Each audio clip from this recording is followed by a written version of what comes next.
Hello dear friends, good morning all of you. आपके अपने channel education पाठशाला में स्वागत है। आज हम यूपी बोर्ड क्लास 12th के सब्जेक्ट फिजिक्स के बारे में जो आज का टॉपिक है वो है आपका द्वितीय नियम, जिसमें हमें पता होना चाहिए इस द्वितीय नियम को निम्न रूप अथवा निम्न प्रकार से जाना जाता है, जिसमें वोल्टता का नियम अथवा पास का नियम भी कहते हैं। इसमें चित्र में दिखाया गया है 1 और 2 दो पास हैं, इसलिए पास नियम के रूप में भी जाना जाता है। इस पास में दो सेल E1 और E2 के स्थान पर लगाए गए हैं और इसमें वैद्युत वाहक बल E1 और E2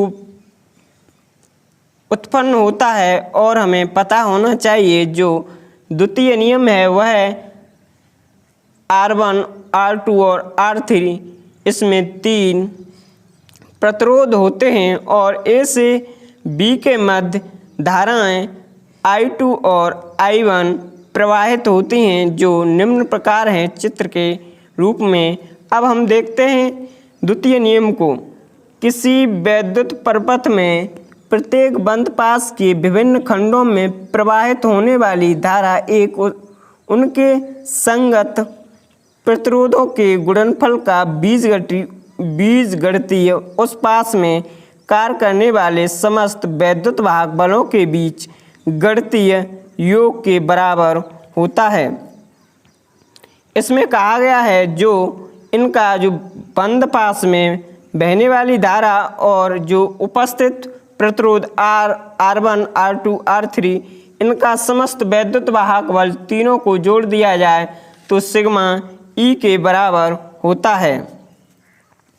इसमें कहा गया है माना किसी वैद्युत परिपथ में दो बंद पास फर्स्ट और सेकंड हैं। इसमें दिखाया गया है फर्स्ट पास और सेकंड पास।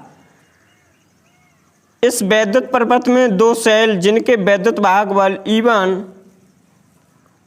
व E2 तथा E2 हैं तथा 3 प्रतिरोध R1, R2 और R3 को परस्पर जोड़ा जाता है।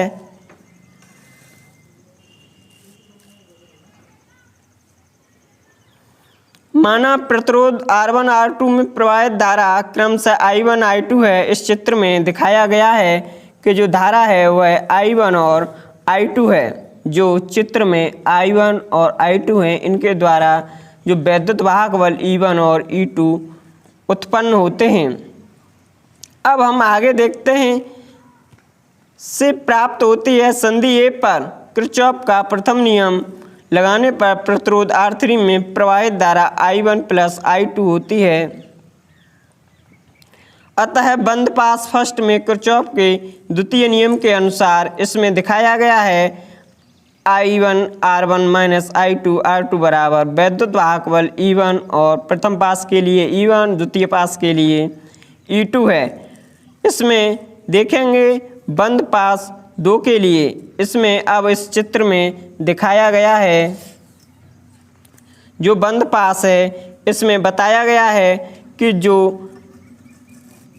पास में विद्युत धारा और उसमें उत्पन्न वैद्युत वाहक बल वो I2 R2 plus I1 plus I2 कोष्टक R3 बराबर E2, इन दोनों के योगफल के बराबर E2 में उत्पन्न वाहक बल होता है, जो दिखाया गया है E2 बराबर। इनको हल करके I1 और I2 के मान ज्ञात किए जा सकते हैं। इस प्रकार इस नियम ऊर्जा के संरक्षण को व्यक्त करता है।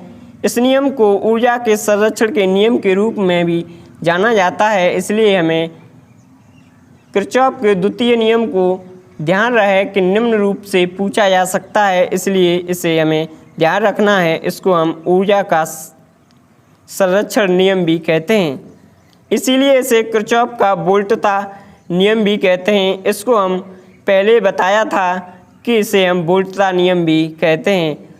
इस पूरे नियम को अध्ययन के लिए आप हमारी वीडियोस को पूरा देखें और इस नियम को आप नोट्स में लिखते चलें, क्योंकि यह आपकी परीक्षा के दौरान बहुत ही महत्वपूर्ण उपयोगी साबित होगा। क्योंकि इस प्रकार के नोट्स हमारे परीक्षा के दौरान क्विकली रिवीजन के लिए आवश्यक होते हैं। आपको हमारे पूर्ण कंप्लीट सब्जेक्ट को पढ़ने के लिए हमारे प्लेलिस्ट और हमारे चैनल को विजिट करें। Thank you.